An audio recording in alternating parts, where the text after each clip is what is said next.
Good morning, Rabotai. Welcome to Breakfast on the Class. Breakfast on the Class today is dedicated in loving memory and Lilu Nishmat David ben Naima, sponsored by the Aaron family, as well dedicated in loving memory of Mara Satan Alav Shalom Lilu Nishmat Moshe ben Adel by the Edmund J. Safra Synagogue. Dedicated in loving memory of Adel Tawel Aleh Shalom Lilu Nishmat Adina Adel Yael Bat Leah by Lillian and Jack Struan family, and dedicated in honor of Susie Warshaw, sponsored by her son Yonatan Warshaw. Dedicated for the speedy and complete Refuah Shlema of Haim ben Aliza, sponsored by his friends at SPL Group. In loving memory of Marvin R. Azrak, Lilu Nishmat Mordechai ben Norma, who dedicated his life to helping the community, sponsored by the Azrak family. Sponsored by Avi Oster, dedicated in honor of his wife, Joel Maslaton Oster, Yael Bat Rachel. And as well dedicated to commemorate the Askar of Moshe Haddad, Moshe ben Polisa, Corey's grandfather, sponsored by Corey and Mark Adjmi. Week of Cobra was sponsored by David Iash in honor of you and your potential capacity to do good today and every day. We spoke yesterday a little bit about Yitro and the power of being able to break through your agenda and your bias to listen to what's being said, even if you don't love what's being said. If it's honest, if it's real, if it's authentic, if it's true, even if you're not happy to hear it, someone's telling you something about yourself that you need to know, or someone's telling you what they call a hard truth, the ability, the decision to be willing to listen is something that Yitro is very famous for. But there's something else that I think is an uber important element, and that is, like we said, the end of the Ma'amar Chazal. The question is asked in the Midrash, Eze Shimua Shama Uba. Which thing did he hear and come for?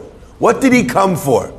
Now, the machloket, the disagreement over what it was that triggered Yitro's growth process is one question. But there's something else that really bears repeating. And that is that you see that the moment that Yitro heard something that made an impact, Shama Uba. He heard and he came. To illustrate something which is one of the most important lessons of the inspiration that a person feels. We know there's a famous line from the Vilna Gaon. The pasuk says, "V'samtem et devarai ele al levavchem." You're going to put it on your hearts. What goes after that? Ukshartem otam l'otayetchem. The Vilna Gaon asks a question. What does it mean that a person, that a person puts the words of Hashem on his heart?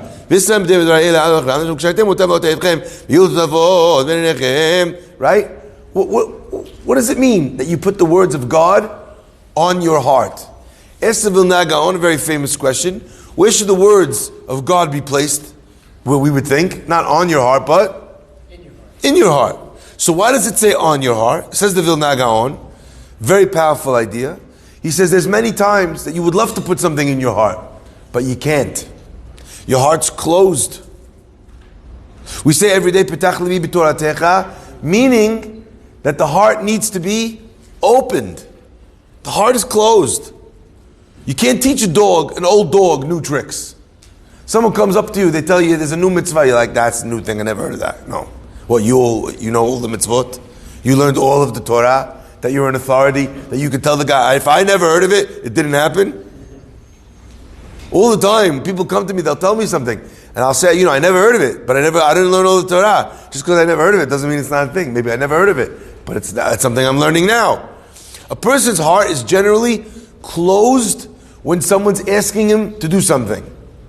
When someone's asking you to give tzedakah, right? And the guy tells you all about his organization, right? Your heart's closed because there's a price tag. If someone's telling you about his organization, but he's not asking you for money, he's asking the other guy for money, then, you want to hear? Tell me more. Tell me, asking questions. How many people? If the guy's asking you, you know more questions, more money. So you close.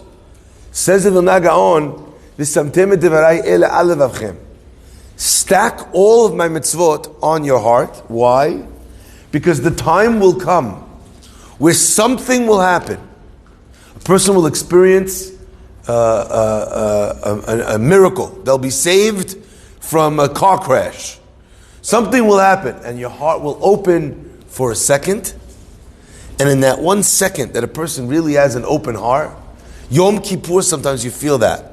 That true, genuine desire to change, to improve. Your heart opens, whatever you stacked on the heart up until that point, boom, all falls in. The Vilna Gaon says that's why it says, V'samtem et ra'ele al lavchem. But I think that there's something that flows from that Vilna Gaon. When a person has a moment of inspiration, of excitement, of a genuine desire to do something better, to be something better, what's the immediate response to having something on your heart? Ukshatem, and you'll tie it on your arm. Our rabbis tell us that the tefillin shel yad and the tefillin shel rosh represent the head and the heart. The heart specifically on the hand, talking about the world of ma'aseh, of actions. So if something touched you, if something excited you, what does the immediate follow-up have to be? Ukshatem otam, put it on your hand. Do something with it instantly. Turn a machshava, a thought, turn an emotion into an action. If you tell your girlfriend, you're going to get engaged, you're going to get engaged, you're going to get engaged. You tell your girlfriend, there's nobody else, nobody else. What does she tell you? That one deed of putting the ring on it, it doesn't matter if it's an expensive ring, not such an expensive ring. I mean, it depends on the girl, obviously. Depends on the girl. I take that back. I'm going to get hate mail for this shiur. Rabbi, why are you telling the guys it doesn't matter? Because they paid me more. I'm joking. Right? Right? You put a ring on it, it's done. All the conversations, all the intentions, what we're going to do, maybe, it will be, it won't be. It's done when the person did the ma'aseh. They took something from the world of thought and they concretized it into a deed. My friends, so much of this world is like that. There'll be a time where a rabbi will speak to you about Shabbat and you're like, you know something? I really should do Shabbat more. What's going to happen with that thought? Nothing. You're in a shiur. The rabbi is talking about how the most important thing in a marriage is to be mitchashev, to think of, to be sensitive to your partner. You're like, I ignore all the time. You should put your phone down with your kids. I really should put my phone down. What's going to happen with all of that? Nothing. Unless you take all of those thoughts, those emotions, those ideas, and you come to the table with it. You come up with something that actually locks in that thing. My friends, we're here today sitting on the day of Tu Bishvat. The nature of Tu Bishvat is a very powerful concept. It talks to the fact that when we talk about growing, when we talk about growth of a tree, when do we have this holiday? It should really be you're celebrating the fruits of a tree. It should be in the spring when you see a beautiful apple on the tree. You see a magnificent grape growing on the vine. That's when we should talk about these ideas. Why in the world are we doing it? Yesterday was one of the coldest days of the whole year. That's when we have to celebrate Tu B'Shvat. Last night, today, it's freezing cold. There's not a fruit in sight. Why are we celebrating Tu B'Shvat now? And the answer is, the Gemara tells us that on this day, in the midst of winter, in the heart, in the inside of the tree, the sap begins to rise. And in that process, in the beginning of the growth process of the tree, that's when we point to it, and that's when we say we're going to celebrate Tu B'Shvat. With all of our tefillot, with all of our kavanot, with all of our thank you to Hashem. Why? The answer, my friends, is because the difference between accomplishment and stagnation is in that very moment. When something comes up inside of you, when that sap is rising, when there's a machshava to do something different or to do something better. If we celebrate that moment and we draw your attention there, if you waited to spring, it's going to be too late. The rabbis say an unbelievable story, which I always struggled with. There was a young man who was sitting at the table. They were having a meal, and the time came towards the end of the meal, and he needed to say Birkat HaMazon, and he got a very strong musar right at that moment about studying, about learning Torah. I don't want to go into the whole details of the story. Anyway, he felt inspired, decided, you know what? I need to run to the Beit Midrash. I need to open up a Gemara right now. So he jumps up on the table, he runs upstairs, opens up a Gemara. This boy grew up to be a tremendous Talmid Chacham, one of the great scholars of the generation. But he skipped Birkat HaMazon. Why did he skip Birkat HaMazon? And was it right to skip Birkat? It might not have been right to skip Birkat HaMazon. He probably is going to have to answer for why he didn't say Birkat HaMazon. But one thing the Ba'alei Musar say for sure is that had he stayed for Birkat HaMazon, he never would have become the person that he became. Because you wait a minute and the temperature cools.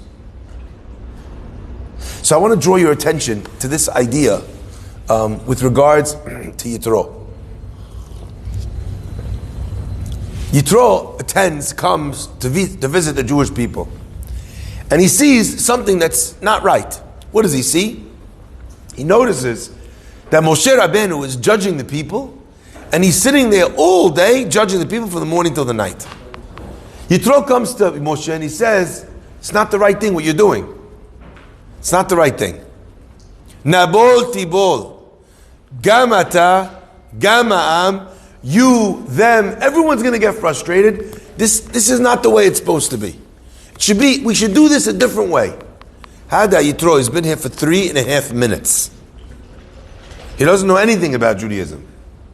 He's coming to criticize Moshe Rabbeinu, greatest prophet that ever lived. You don't want to wait on that for 2 minutes? Like maybe find out what's going on, why is there a line, is anyone else allowed to do it, what's the halachot of Dayanim, open a Shulchan Aruch, go to yeshiva for 5 minutes. No. Yitro says, it's not right what you're doing. Why? The Ba'alei Musar explain that one of the most incredible elements that God gave human beings is our ability to acclimate. You know what that means? To acclimate? You have people who go through the worst times in their life, and in the beginning they can't breathe from it. I'm going to wear these shoes. I'm going to only have these kind of clothes. I'm going to shop in Zara instead of Prada. That's where we got to. For some people to shop in Zara, it's a privilege. For some people shopping in Zara, they say Avodah Zara. That for them it's the worst. I'm only in a place of high places. If it's not in the right address in Madison on 5th, Chas v'shalom, I won't be caught dead wearing their items. Okay? For some people that shift into a lower grade, they can't leave their apartment. They don't wearing the right clothes. But there's a gift from God. A gift from God that when the hard times come, it may be hard in the beginning, but eventually you get used to it. The chidush is that you can get used to anything. Again, I'm going to say that. You can get used to anything. A person loses someone, bar minan, and in those moments of pure grief, they feel like they can't, the world will not go on, they'll never stop crying. God gives you a gift. And the gift is, slowly but surely, shikha, person slowly forgets the pain, they start living in a different way, and all of a sudden, they're capable of smiling, of living, of moving on. People can get acclimated to anything. To the point where they just say to you, leave me alone. In Egypt, there was 4/5 of the Jewish people that got so used to being slaves that when it came time to leave, they said, we don't want to leave. I always ask this question, it's a trick question. Does anyone know where the most people, where does the largest population of people in prison, where do they come from? So people say this bad neighborhood, that bad neighborhood, this race, this color, that color, everyone has their own pshat. But it's a trick question. The largest number of people in prison come from prison. Because once you sit and someone takes care of your lunch and you figure out how to navigate your way in the prison and you have a schedule and a time and things are set and they run with some sort of seder, it becomes very difficult for people to get used to the idea that they have to go get a job and they have to work with a boss and they have the volatile nature of family and there's the I don't know exactly when and where I'm going, I'm coming. Here I know exactly 11 o'clock, I go. Meanwhile, you're locked in a prison. But you can get used to anything. A person can get used to anything. So it is important that when something comes your way, to react fast enough that you did not become acclimated to it. Rabotai, we are acclimated to anti-Semitism. Something happens, it's a shock. Everyone's like, oh my God, things will never be the same. 5 days later, who's talking about it? 11 people get shot in Pittsburgh. Like, you know when we talked about it? You know when everyone remembered Pittsburgh? When there was a hostage situation in Texas. Oh, wait, this happened. Didn't this? Feels like this just happened. They were attacking shuls. Did it come up in conversation throughout, between? Probably not. You guys remember what happened in Jersey City? With the shooter, you guys remember that? Probably forgot about it already. Why? The human body is designed this way. Could you imagine if you walked outside thinking, I walk outside, I'm a Jew, I'm going to die. We wouldn't live. So it's something that's necessary. But what do we do sometimes? We turn this thing against God. We turn it against its proper purpose. If you're inspired to improve your marriage and you don't act, you come back, what do you say? That's just the way it is. Rabbi, I would love to, she's just difficult. She's just high maintenance. He's just a guy with a temper, Rabbi. He's from a different generation. He comes from a different generation. They don't appreciate the talents of women. He's from Syria. He's different. Rabbi is different. A person doesn't have to accept these alternate realities. You don't have to. The challenge is, if you live in it long enough, you don't believe that there are any other possibilities. So, one of the greatest skills a person can develop in themselves is this unbelievable cat-like reflex. When something happens, to act on it. When something happens, to crystallize it. To turn it into something. To make it into a practice in your life. So as an example, a person sees that their life was saved. They think to themselves, I'm not fulfilling my purpose. What 3 things can I do that are going to fulfill my purpose? That's locking it in. Someone speaks about marriage, you think I could be a better husband? I'm going to lock that in. I realize that this behavior from my wife is what's getting me upset. How am I going to solve the problem? Work on it, nail it today. I think that that's something which is very powerful. And Yitro understands that if he sits and watches the line in front of Moshe for long enough, you know what will happen? He'll get used to it. And then he won't say anything. You know why? Moshe knows more than me. There's a line from Moshe. Moshe says to Yitro, please don't leave us. Stay with us. V'hayita lanu le'enayim. You will be for us as eyes. Since Yitro, you don't come from where we come from. Since you're not from the same background, you come from another country, you weren't enslaved in Egypt, you're a newcomer, you can see things in a way that we can't see them. And my friends, that also helps us understand that when a person is going through any sort of difficulty, Da'aga belev adam, a worry in someone's heart.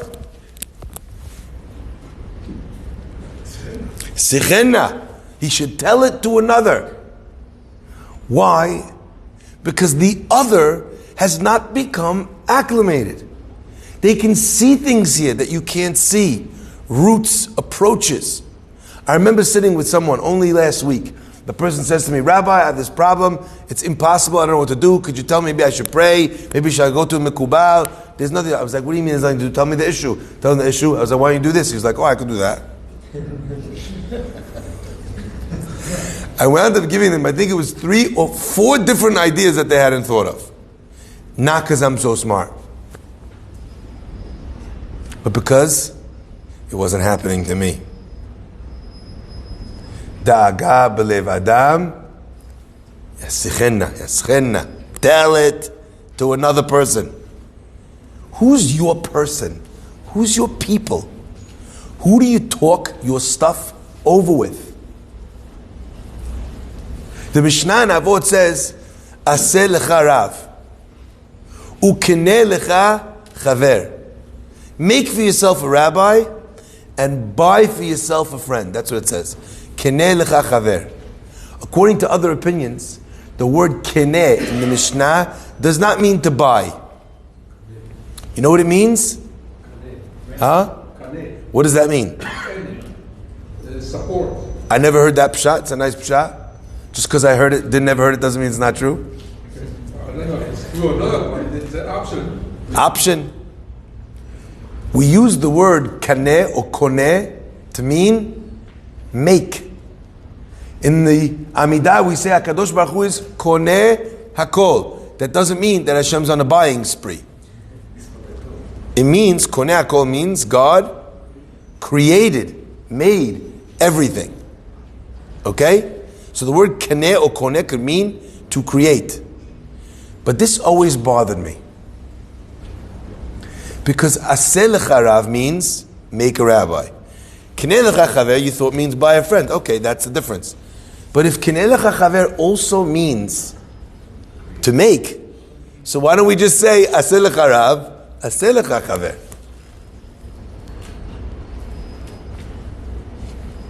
You got the question?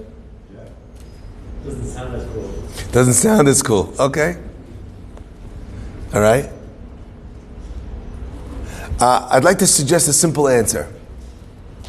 The answer is, Aseh lecha rav is one-dimensional.